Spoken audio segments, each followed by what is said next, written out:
તો અન્ય એક મહત્વપૂર્ણ સમાચાર ભારે વરસાદને પગલે પોરબંદર અને જૂનાગઢ વચ્ચેનો ગેટનો આંતરિક માર્ગ વાહન વ્યવહાર માટે બંધ થયો છે।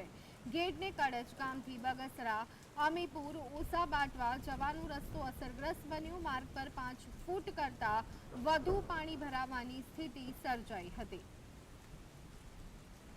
તો રસ્તા ઉપર 5 ફૂટ કરતા વધુ પાણી ભરાઈ ગયું છે। પોરબંદરના દ્રશ્યો પોરબંદર અને જૂનાગઢ વચ્ચેનો ગેટ જવાનો જે રસ્તો છે તે અત્યારે હાલ સદંતર બંધ હાલતમાં જોવા મળી રહ્યો છે। ગેટથી બગસરા અમીપુર ઓસા બાટવા જવાનો રસ્તો બંધ થઈ ગયો છે, ત્યારે આ તમામ જગ્યાઓ સંપર્ક વિહોણી બની છે।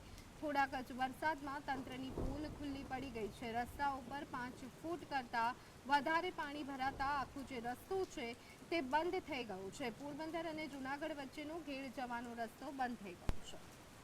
આ પાણી જ્યાં લગે વરસાદ ચાલુ હોય ઉપરવા ત્યાં લગે અવિરત ચાલુ જ રહી છે, એટલે 2-3 દિવસ આ રસ્તો બંધ રહી છે અને જમીનનું ધોવાણ થાય। આ રસ્તાની બાજુમાં જેટલી જમીન છે એ બધી જમીનનું ધોવાણ થાય।